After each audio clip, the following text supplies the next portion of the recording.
cellist and a cello teacher, and I'm going to talk to you about this instrument here, the cello. Before I do, most of you have probably seen one of these. You may not have seen one of these before, but you'll certainly have seen one of these, which is the violin. And they're part of the same family, which is the string family. And as you can hear, this violin plays high notes.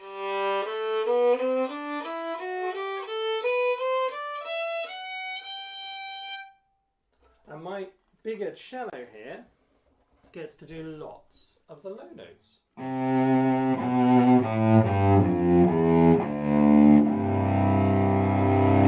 Which I have to admit is why I chose to play it. So all stringed instruments have lots of things in common. They're pretty much all the same shape and they all have the same parts. So up at the top here, we've got what are called the pegs. And the pegs hold the strings on, and if we turn them, we can make the strings go slightly higher or slightly lower. And next to it, if I hold this around to the camera, is this curly thing here. And if you think of, I don't know, a treasure map with pirates, they might roll the treasure map up into a scroll, and that's what this is called. And with really famous instruments and famous cello makers, they would make this more and more exciting to show off just how good they were at carving. The other bits of my cello, we've got the strings here. We've got 4 of them on all stringed instruments.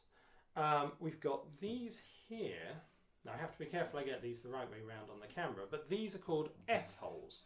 And I know only one of them makes an F shape, but they're F-holes. And it's where the sound comes from. Rather like a drum or an acoustic guitar, my cello's hollow, which means all of the sound comes from inside the box of the cello. Holding the strings up, if I turn it around, is this little piece of wood here, which is called the bridge. And hidden out of view is my spike, which is something the violin doesn't have, which helps me keep my cello at the right height, because obviously this is a bit big to put under my chin. Everything else on the cello is kind of named after parts of the body or parts of an animal. So we've got the shoulders, the ribs and the kidneys, and we have a belly and a back and a neck, just out of shot there, that's the neck, and a tail. This is the tail piece, because it's where all the strings held onto the instrument.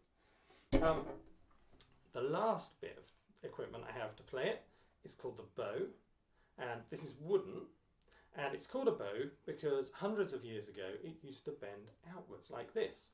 So if you think of knights and dragons and things, if you imagine a bow for firing arrows, my bow would look much more like that, hence it's called a bow. And on the front here we've got horsehair. Now it's from the horse's tail and it never hurts the horses. And it's put on the bow, so when you pull it across the string, it makes a nice, loud, even sound. The other way I can play my cello is to pluck the strings, which is a bit more like a guitar.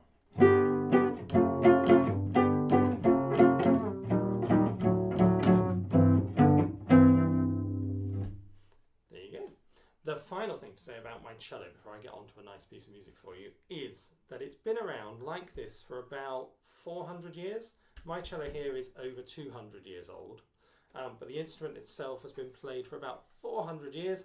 Hasn't changed a lot, to be honest, but it does mean that it gets played in lots of bits of music and lots of styles of music. So we have classical music.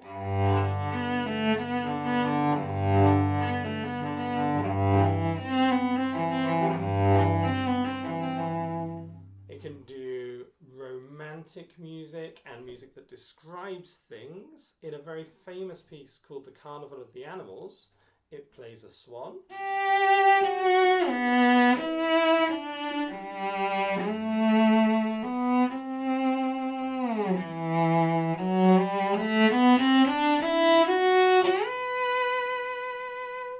And nowadays it gets used in pop songs, in jazz, and we can do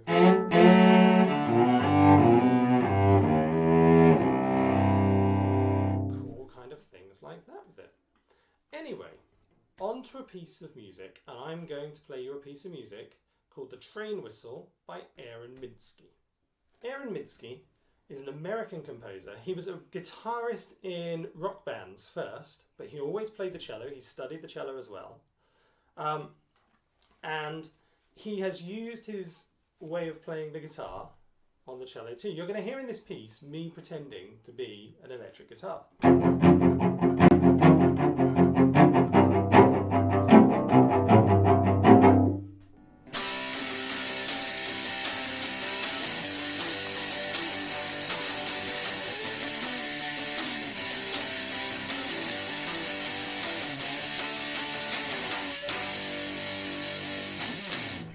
All of that kind of stuff. But most importantly, you're going to hear me being a train. Now, there are a few things you can do whilst I'm playing this piece to help me.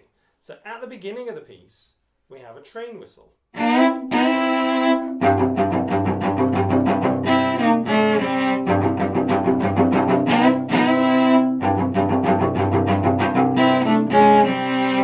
So perhaps you could help me by doing a woo-woo kind of sound. I'm sure you can all do much better train whistles than I can do, but why don't you give it a go? So if I play you the first section of my piece, let's see if you can all be a train whistle, maybe with some actions. Woo, woo, that kind of thing. Okay, 3, 4.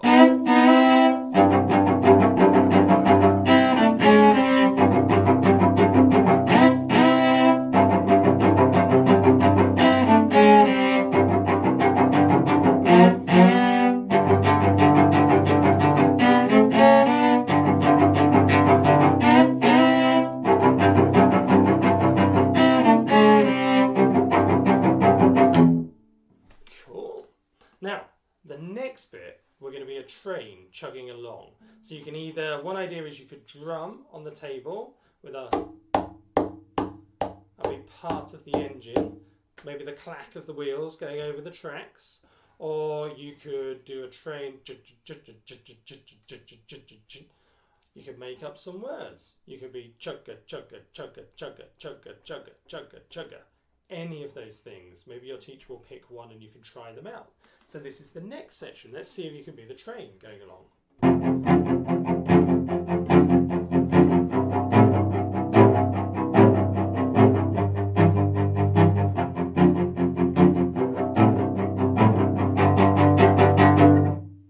I'm sure there were some excellent train impressions in there. And the piece kind of goes along for a little while. The train's going along the tracks. And then you're going to hear in the middle, I can't decide whether the train comes to a hill and it's slowing down or whether it's coming into a station.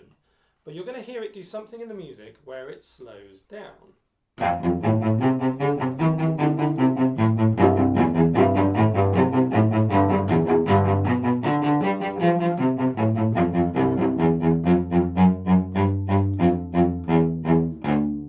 Before it goes off again.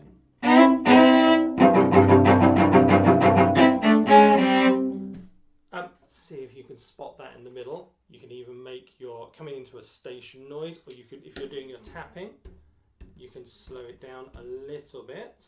And then at the end, you're going to hear it coming into a station.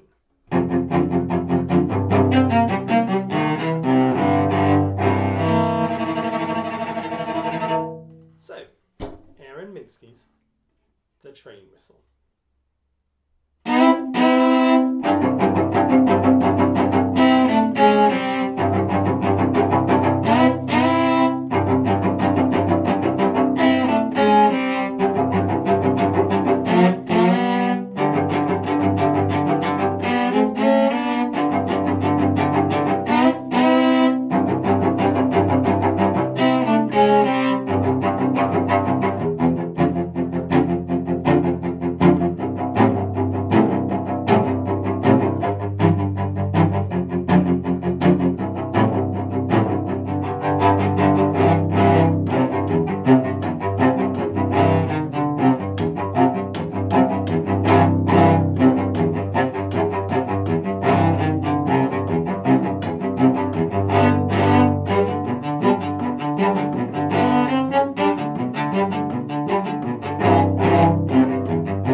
So that was all about the cello. So let's remember the things we learned today. The cello is just like a violin, but bigger and lower. It's got pegs up the top to hold its 4 strings on. We've got the piratey scroll at the top. It's got a spike to keep it off the ground and at the right height. And I play it with this bow here, which used to be a kind of bow and arrow bow with with some horsehair across it to help me play. Now, I started learning to play the cello when I was 11, which is quite old, really, for most people who learn the cello. I teach lots of people who are 7 or 8. I think I've had someone who was 6, in fact. And one day you're going to have someone come into your school and probably do an assembly on playing a musical instrument. And try and remember, it will be the most fun thing you can ever do. I started just because someone said, would you like to play a cello at a school assembly once? And now I spend my time, I've been on TV, I've been on film, I'm on songs on the radio, and I've gone all around the world doing fun, exciting things, all because one day in school I decided I'd learn to play this. It's not as heavy as it looks either.